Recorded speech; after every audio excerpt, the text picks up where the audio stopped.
Today we're going to continue our unit of persuasive essays, and we're going to learn a really important part of it, which is writing a thesis statement. Does anyone know what a thesis statement is? Yeah, Sarah? A claim. Exactly. A thesis statement is a type of claim. So I like to think of a thesis statement as a roadmap for our paper. Just like a roadmap tells you where you need to go and what you're going to run into on the road, a thesis statement tells you what's going to be in the paper. It lays out exactly what you're going to talk about so that your reader knows. So if you guys were going to write a thesis statement, where would you put it in your essay? At the beginning or at the end? Yep, Sarah? I put it at the end to sum up everything I had said in the article and make sure that the reader understands what I said.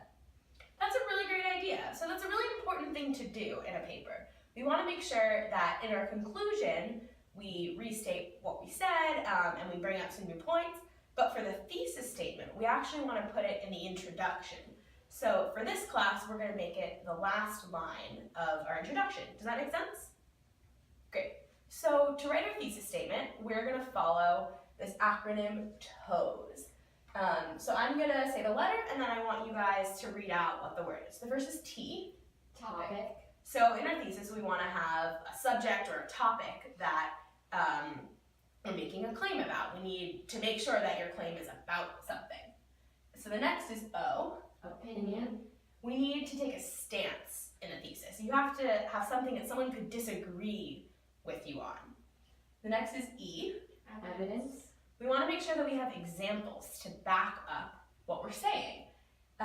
Because if you have something, a quote that someone said, or maybe something from science, that can really prove what you're saying and make your reader believe your thesis. The last one is S. Strong. Our thesis needs to be strong or convincing so that your reader believes it.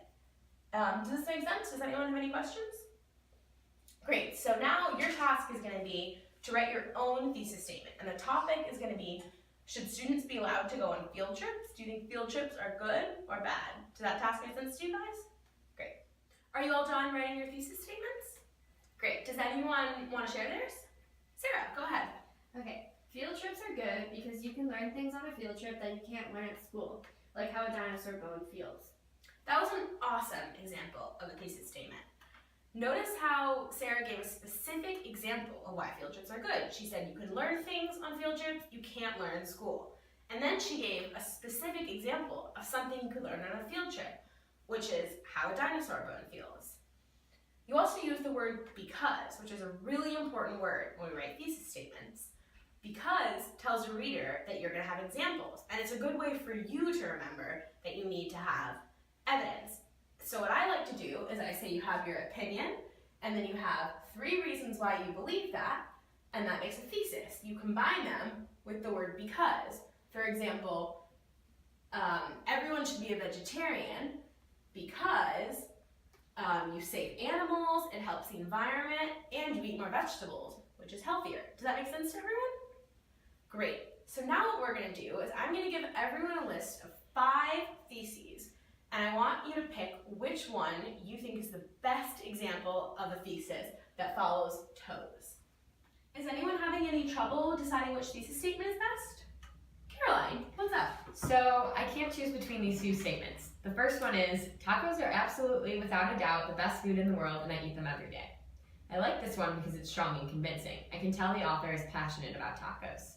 The second one is, tacos are the best food because they give you a lot of nutrients, but without the chemicals that some healthy food has. I like this one because it has a lot of evidence, but it's less convincing because the author doesn't seem as passionate. That's a really hard choice. So when we're deciding if an argument is strong or convincing, what we need to think of is, does the author prove their statement? Do they give us a reason why we should believe it? And evidence is really that reason.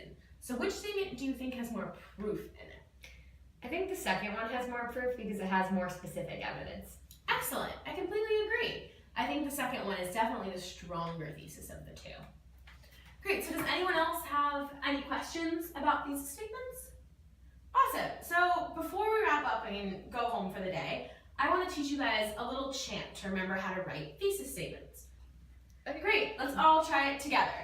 On the count of 3. 1, 2, 3. If you're writing an essay and you don't know where to go, remember one little thing. That's TOES, toes. Topic. It's the backbone like a brick. Opinion. Make sure you pick one sure to win. Evidence. Found in books or even science. Strong. Remember this song and you can't get it wrong. Great job, guys. I'll see you all tomorrow.